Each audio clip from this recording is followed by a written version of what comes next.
Hey guys, welcome back to my channel. It's Mr. Ezekiel here, and today we're going to be testing out the RTX 5080 Astral from Asus. Damn, boy, he's thick, boy. That's a thick ass. Next to the i9 14900K. Was it worth spending almost $4,000 on this PC? We're about to find out in Call of Duty Warzone. So please stay tuned in, like and subscribe, leave your comments down below. Let's get straight into it. Okay guys, we have loaded up inside of Warzone, and let's go to the settings to see what we're going to be using to play.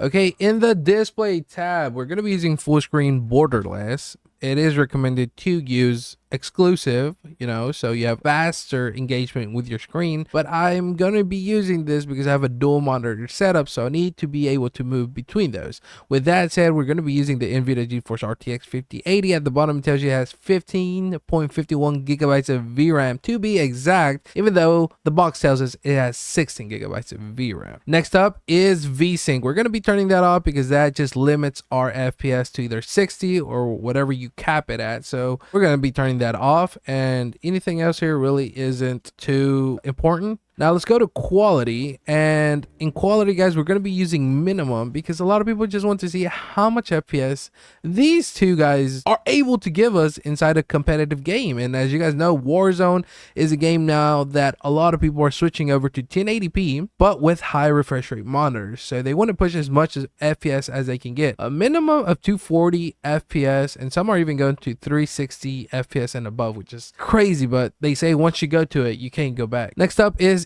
NVIDIA DLSS, FSR, and all that good stuff is going to be off because we want to see raw performance, and the VRAM scale target is always 70 on Warzone, so we're going to leave it as it is. Everything in details and textures is very low, off, or optimized. So if you guys want to take a second to pause the video and see the settings, go ahead guys, but for the sake of time, and we're gonna move on to the game. 293 FPS, 300s, and the RTX 5080 is using almost 74% of it.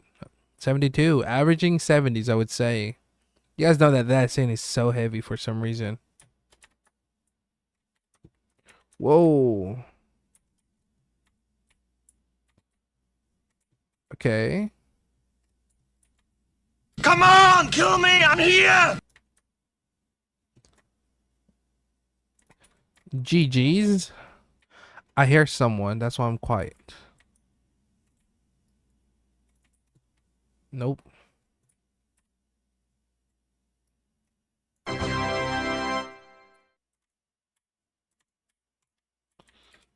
GG's. Okay, that's kind of scary. GG's, buddy. Dude, whoa.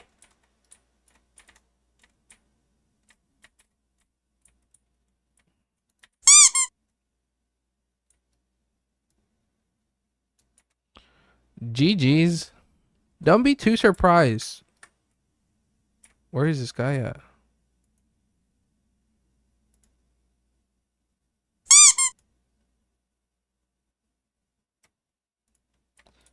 GG's, buddy.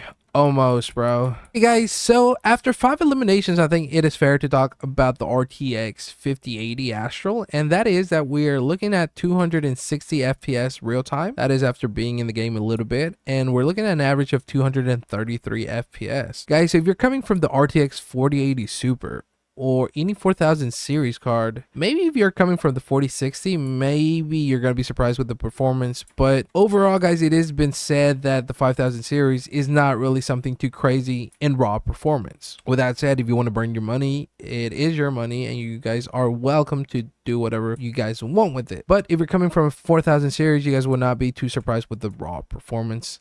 With that said guys, we're looking at a usage of 73%, which I kind of want to say that's a lot, because considering we have 16 gigabytes of VRAM, we're at low settings. That means we're using almost 3/4 of the VRAM. That would be 12 gigabytes to be exact. The only thing I'm really liking about the Astral is the temperatures. 54 degrees Celsius is really good. We know that Warzone is GPU bound, so 54 degrees Celsius is pretty good.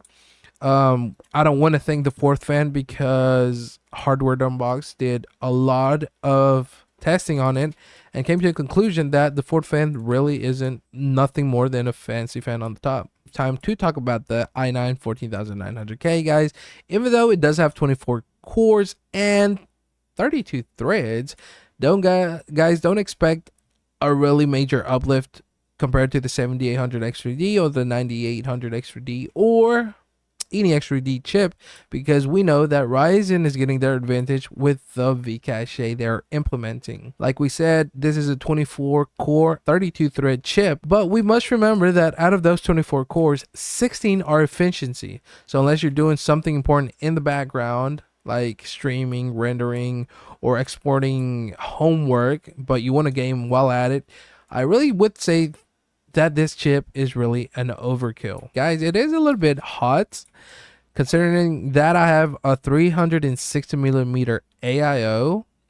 Intel told us that they had fixed their overheating issues, but I wouldn't be surprised if they didn't mean it honestly. Last but not least, let's talk about the DDR5 RAM we are using. It is clev memory, 6000 mega transfers using XMP, using more than 18 gigabytes. So it is safe to say that 16 gigabytes is not the safe place anymore. Please do go for 32 gigabytes if you're going to build a PC. Whether it be DDR4 or DDR5, it's probably the safe place to be at nowadays.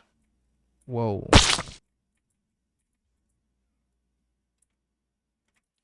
GG's, buddy. Oh, GG's, bros. Fix. And yes, guys, it's not. Oh, no, no, no.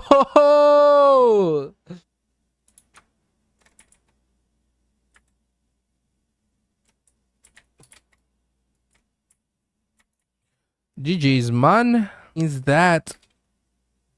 Oh.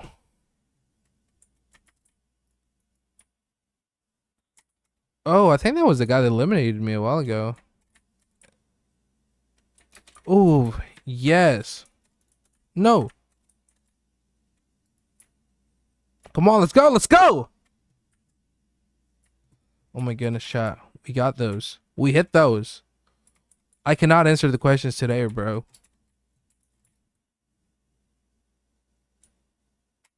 Oh, GG's, boys.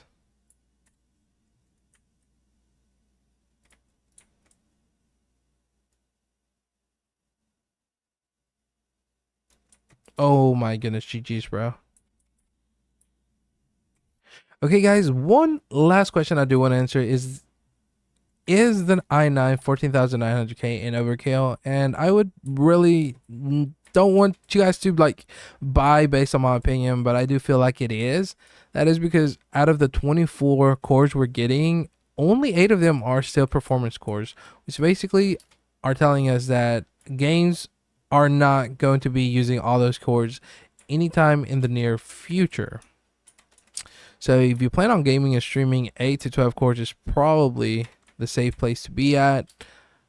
Overall, after 1440p and 4K, all of the high-end gaming chips will do a fine job. But you guys know we love burning that money, and that's why we bought the i9 14900K next to the RTX 5080 Astral. GG's. No, he was up. It took me way too long to notice he was up camping.